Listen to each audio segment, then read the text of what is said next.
From beginning to the end, there's no place for argument.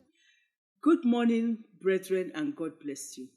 ወንድሞች እንደምን አደራችሁ? እግዚአብሔር ይባርካችሁ። Welcome to another time of devotion. ወደ ሌላ የቃል ጊዜ ደግሞ እንኳን ደህና መጣችሁ። Let us pray. እንጸልይ።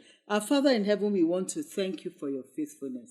የሰማይ አባቶች ስለታማኝነትህ እናመሰግናለን። Thank you for the miracle of sleeping and waking up. ተኝተን ስለመንቃት ተአምርም ደግሞ እናመሰግናለን። As we go into your word today, ዛሬ ወደ ቃል ስንገባ we ask, Lord, that you would give us an understanding of your word የቃልን ማስተዋል ስጠን ብለን ጠይቃለን ጌታ። and the ability to obey you. እና አንተንም ለመታዘዝ ችሎታውን ስጠን። Thank you, Father.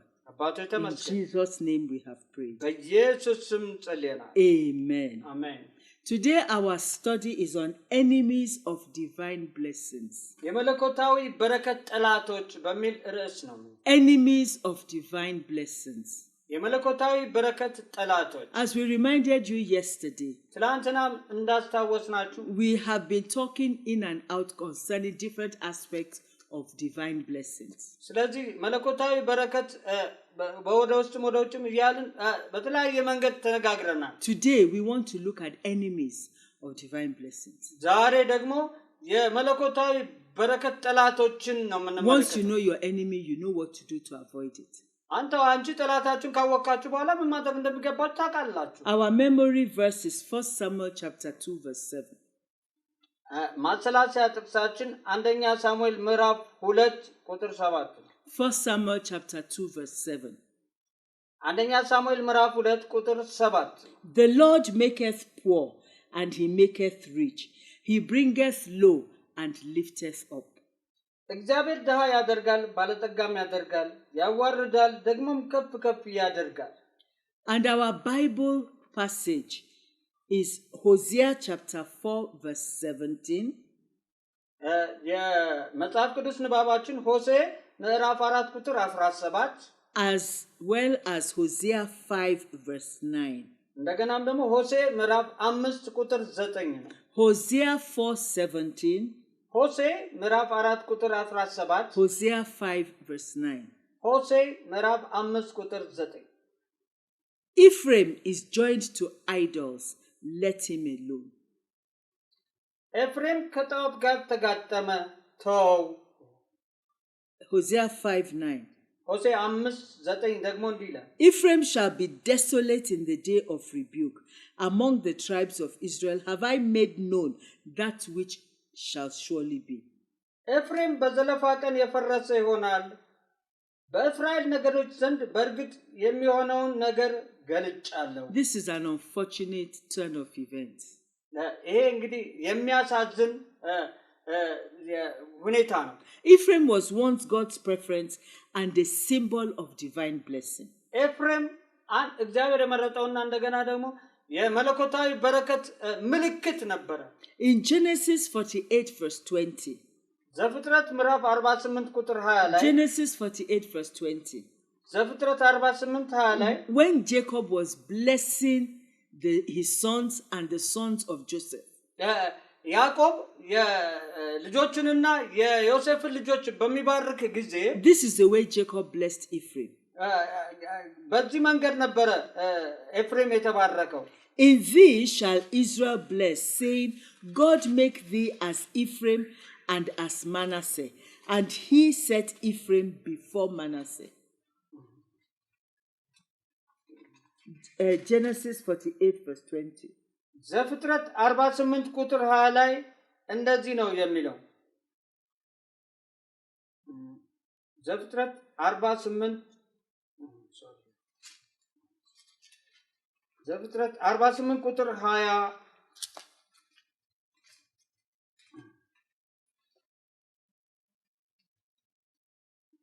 ነገር ግን ታናሽ ወንድሙ ከሱ ይበልጣል፣ ዘሩም የያዕቆብ አምላክ በዛን ቀን እንዲህ ብሎ ባረካቸው፣ በእናንተ በእስራኤል እንዲህ ብሎ ይባረካልና እግዚአብሔር እንደ ኤፍሬምና እንደ ምናሴ ያድርግ፣ ኤፍሬምንም ከምናሴ ፊት አደረገው ይላል። Even David the king in the Psalms, he also wrote something about Ephraim. ዳዊት ራሱ እንኳን ስለ ኤፍሬም በመዝሙር መጽሐፉ ላይ ጽፎታል። Psalms 108 verse 8. መዝሙር 108 ቁጥር 8 ላይ እንዲህ ብሏል። Psalms 108 verse 8. መዝሙር 108 ቁጥር 8 ላይ Gilead is mine, Manasseh is mine. Ephraim also is the strength of my head. Judah is my lawgiver. ገላድ የኔ ነው፣ ምናሴም የኔ ነው፣ ኤፍሬም የራሴ መጠጊያ ነው፣ ይሁዳም ንጉሴ ነው። Indeed, Ephraim was a beneficiary of divine blessings. በእውነት ኤፍሬም የመለኮታዊ በረከት ተጠቃሚ ነበረ። How then did he become an object of ridicule later on? እንዴት ነው ታዲያ በኋላ መዘባበቻ ሊሆን የቻለው? The answer is in our Bible passage, Hosea chapter 4 verse 17. መልሱ ያለው በመጽሐፍ ቅዱስ ንባባችን ሆሴዕ ምዕራፍ 4 ቁጥር 17 ላይ ነው። Hosea 4:17. ሆሴዕ 4:17. The Bible says Ephraim has joined himself to idols. ኤፍሬም ራሱን ከጣዖት ጋር አጋጠመ ይላል። Idolatry is the act of preferring anything to God. እንግዲህ ይሄ ጣዖትን ማምለክ ከእግዚአብሔር ይልቅ ሌላ ነገርን መምረጥን ነው የሚያመለክተው። Once there is something or someone you prefer more than God, that is idolatry. That person is an idol. አንድ ሌላ ሰው ሳይሆን አንድ ሌላ ነገር ማንኛውም ከእግዚአብሔር በላይ የሚሆንብህ ነገር ሁሉ ጣዖት ነው ማለት ነው። Anything you put before God. በእግዚአብሔር ፊት ከእግዚአብሔር ያስቀደምከው ማንኛውም ነገር Is it your culture? ባህል ነው? Is it your race? That is whether you are black, white or whatever. ያንተ ዘር ነው ወይ ጥቁር ነኝ እንዲህ ነኝ ዘር ነገድህ ነው? Is it your ideas? ያንተ አስተሳሰብ ወይም ደግሞ የምታመነጨው ሐሳብ ነው? Is it your achievements? ያ መከናወንህ ነው የተከናወነልህ ነገር ነው ጣዖት የሆነብህ? Idolatry can also be an insatiable craving for material things of this world. That means there's a craving. There are material things of this world that you just want above all else. ከምንም በላይ ለዚህ ዓለም ነገር ለዚህ ዓለም ቁሳቁሶች ነገር የምትጎመጅባቸው ውስጥ የሚሻቸው እጅግ አብልጦ ያ ጣዖት ነው። The Bible has described that for us in 1 John chapter 2 verses 15 to 17. አንደኛ ዮሐንስ ምዕራፍ 2 ከ15 እስከ 17 ላይ መጽሐፍ ቅዱስ በደንብ ገልጾልናል እነዚህ ነገሮች። 1 John chapter 2 verses 15 to 17. አንደኛ ዮሐንስ ምዕራፍ 2 ከ15 እስከ 17 ላይ Love not the world, neither the things that are in the world. If any man love the world, the love of the Father is not in him. 1 John 2:15. አንደኛ ዮሐንስ ምዕራፍ 2 15 ዓለምን ወይም በዓለም ያሉትን አትውደዱ፣ በዓለም ያለው ሁሉ እርሱ የሥጋ ምኞትና የአእምሮት ነውና ይላል። For all that is in the world, the lust of the flesh and the lust of the eyes and the pride of life is not of the Father, but is of the world. በዓለም ያለው ሁሉ እርሱም የሥጋ ምኞትና የአእምሮት ስለ ገንዘብም መመካት ከዓለም ስለሆነ እንጂ ከአባት ስላልሆነ ይላል። And the world passeth away, and the lust thereof. But he that doeth the will of God abideth forever. ማንም ዓለምን ቢወድ የአባት ፍቅር በእርሱ ውስጥ የለም። ዓለሙም ምኞቱም ያልፋሉ፣ የእግዚአብሔርን ፈቃድ የሚያደርግ ግን ለዘላለም ይኖራል ይላል። When you begin to have an excessive desire for children, በጣም እጅግ የሆነ የልጆች ፍላጎት ሲኖርህ፣ for cars, መኪና ለማግኘት ፍላጎት ሲኖርህ፣ for degrees, ዲግሪዎች እንድታገኝ በጣም ስትመኝ፣ or anything else, to the point that these things become untouchables. እነዚህ ለአንተ በጣም ማንም ምንም እንዳይነካቸው እስከምትፈልግ ድረስ የምትወዳቸው ነገር They become untouchable to the one who gave you power to acquire them. እነዚህን እንኳን እንድታገኝ ኃይል የሰጠህ ራሱን እንኳን እንዲነካ የማትፈልግ ድረስ ከሆንክ It means you've gone into idolatry. ማለት ወደ ጣዖት አምልኮ ውስጥ የገባ ጣዖት ሆነብህ ማለት ነው። God gave you power to get certain things. እነዚህ አይነት ነገሮችን እኮ እግዚአብሔር ነው ኃይል የሰጠህ እንዲኖርህ or to reach certain positions. እንደዚህ አይነት ስፍራ ላይ ስልጣን ላይ እንድትደርስ እግዚአብሔር ነው ያስቻለ። And then suddenly these things are untouchable where God is concerned. እግዚአብሔርን በተመለከተ እንግዲህ እነዚህ ነገሮች ማንም እንዳይነካቸው ያስፈልጋል። It means you are guilty of idolatry. ያ ማለት እንግዲህ አሁንም አንተ እንደዚህ እግዚአብሔር እንኳን ራሱ እንዳይነካቸው የምትል ከሆነ ጣዖት ሆነውብሃል ማለት ነው። And this was the secret of the undoing of King Nebuchadnezzar. ይሄ አንዱ ምስጢር ነው ንጉስ ናቡከደነጾር ላይ የሆነው አንዱ ምስጢር God made Nebuchadnezzar great, ንጉስ ናቡከደነጾርን እግዚአብሔር ነው ታላቅ ያደረገው but he forgot who got him there. እዛ ያደረሰውን ግን ረሳሱ We will just read Daniel chapter 3 verse 3. ዳንኤል ትንቢተ ዳንኤል ምዕራፍ 3 ቁጥር 3ን እናንብብ Daniel chapter 3 verse 3.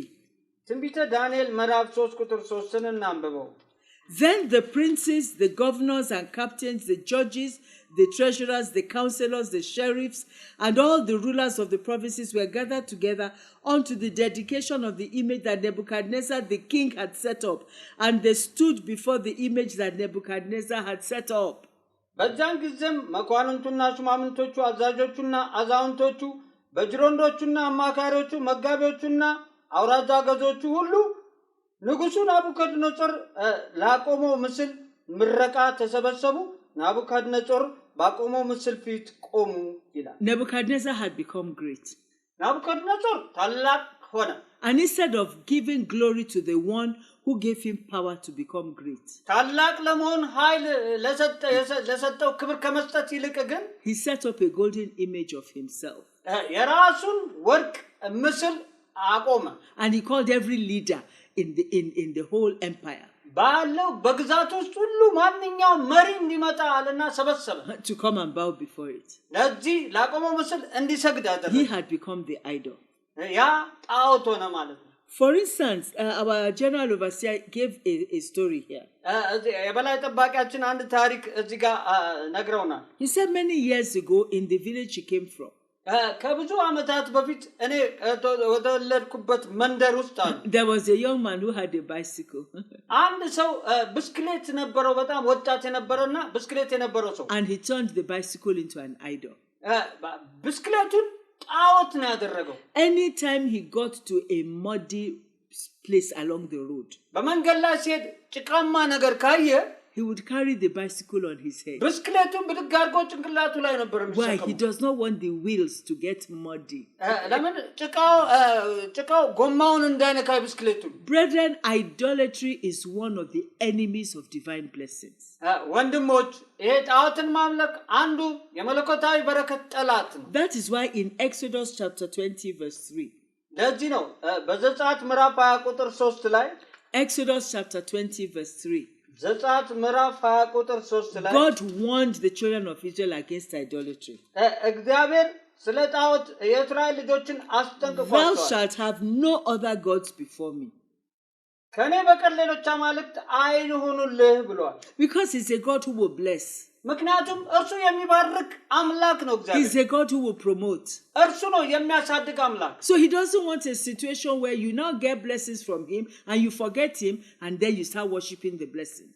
ስለዚህ መልካም አይደለም ከርሱ በረከት አግኝተ እንደገና ዞር ብለህ ደግሞ ወደ ለሌሎች ክብር መስጠትና ሌሎችን ነገር መጠቃት Unfortunately, when the children of Israel now became comfortable in the promised land, they joined themselves with the heathen.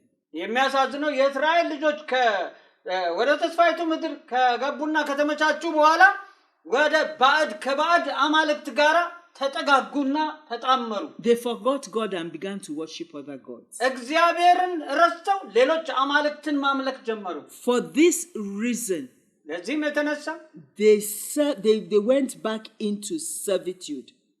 ወደ ባርነት ሌሎችን ወደ ማገልገል ወደ አጎራባቾችን ወደ ማገልገል They now became servants to neighboring nations. ወደ አጎራባች ሀገሮች ባርነት ውስጥ ገቡ You can read that in Ezekiel 23 verses 5 to 12. ሕዝቅኤል ምዕራፍ 23 ከ3 እስከ 5 ላይ ማንበብ እንችላለን Ezekiel 23 verses 5 to 12. ሕዝቅኤል ምዕራፍ 23 ከ5 እስከ 12 ላይ ይሄንን ማየት እንችላለን You find that a nation that had been enjoying divine blessings went back into slavery. እንግዲህ መለኮታዊ በረከት ያገኘ ህዝብ ወደ ባርነት ተመልሶ ገባ Because of idolatry. ከጣዖት አምልኮ የተነሳ This was what Ephraim did, and his divine blessings became a curse. እንግዲህ ኤፍሬምም ያደረገው ይሄ ነበረ ያ መለኮታዊ በረከቶቹም ደግሞ እንደገና ተለወጡ ተገለበጡ Which we read in Hosea chapter 5 verse 9. ሆሴዕ ምዕራፍ 5 ቁጥር 9 ላይ እንዳነበብነው Just in case you've forgotten it, let's read it again. እንግዲህ ስለዚህ ረሳና የባረከውን ሄደ በረከቱ ተለወጠበት Hosea chapter 5 verse 9. ሆሴ ምዕራፍ 5 ቁጥር 9 ላይ Ephraim shall be desolate in the day of rebuke. Among the tribes of Israel have I made known that which shall surely be. ኤፍሬም በዘለፋ ቀን የፈረሰ ይሆናል በእስራኤል ነገዶች ዘንድ በእርግጥ የሚሆነውን ነገር ገልጫለሁ አለ Beloved, the word of the Lord has come to you today. ወዳጆች ሆይ የእግዚአብሔር ቃል ወደ አንተም ወደ አንቺም መጥቷል ዛሬ Beware of any form of idolatry.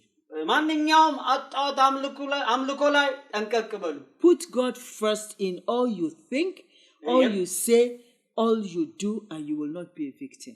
በምታደርጉት በምታዩት በምትናገሩት በማንኛውም ነገር እግዚአብሔርን አስቀድሙ Your blessings will not be reversed in Jesus' name. የእናንተ በረከት አይሻርም We are በኢየሱስ going to pray. እንጸልያለን This is a very serious point. በጣም ትኩረት ልንሰጠው የሚገባው ነው ይሄ You pray this way. You say, Father, አባት ሆይ በሉ እስኪ please help me pull down every strange altar. ማንኛውንም ባዕድ መሰዊያ እንዳፈርስ እርዳኝ Every altar I have consciously or unconsciously erected. ባለማወቅም ሆነ በማወቅ እኔ ጣዖት ያድርጌ ወይ መሰዊያ አድርጌ ያቆምኩትን ነገር ባክን እግዚአብሔር አምላክ ሆይ እርዳኝ እንዳፈርሰው Anything competing with you in my life. በሕይወቴ ካንተ ጋራ የሚገዳደር ወይም ተወዳዳሪ የሆነብኝን ነገር In my እግዚአብሔር home, በቤቴም ይሁን in my business, በስራዬም ይሁን in my ministry. በአገልግሎቴም ይሁን Pull it down, Lord. አፍርሰው In ጌታ ሆይ Jesus' name. በኢየሱስ Please, ስም brethren, pray. እባክህ ጸልዩ Pray, ጸልዩ ወንድሞች pray against ጸልዩ every ጸልዩ altar that you consciously or unconsciously በማወቅም erected. የሆነ ባለማወቅ መሰዊያ የሆነባችሁ ጣዖት የሆነባችሁ ነገር In Jesus' name. በኢየሱስ ስም Our Father and our God, we come before you today. አባትና አምላካችን ሆይ እነሆ በፊት መጣን ዛሬ Please help us, Lord. እባክህ እርዳን ጌታ ሆይ It is possible that consciously or unconsciously we may have erected some strange altars. ምናልባትም ባለማወቅም የሆነ በማወቅ ባዕድ መሰዊያ አበጅተን ሊሆን ይችላልና And these things are competing with you in our lives. በሕይወታችን ደግሞ አንተን የሚወዳደሩና የሚገዳደሩ ይሆኑብናል እነዚህ ነገሮች Father, help us to identify them and pull them down. እባክህ አባቴ እነዚህ ለይተን እንድናውቅና እንድናፈርሳቸው Whether it is in our lives, በሕይወታችንም ይሁን whether it's in our home, በቤታችንም whether ይሁን it's in the work of our hands, በእጆቻችን ስራም or ይሁን in ministry, በአገልግሎታችን ይሁን whichever way we have erected strange altars. ማንኛውም ባዕድ የሆነ መሰዊያ ባቆምንበት በማንኛውም መንገድ Father, help us pull them down. እባክህን አባቶ እርዳ እንድናፈርሰው Thank you, Father. አባቶ In የተመስገን Jesus' name we have prayed. በኢየሱስ ስም ጸልየናል Amen. አሜን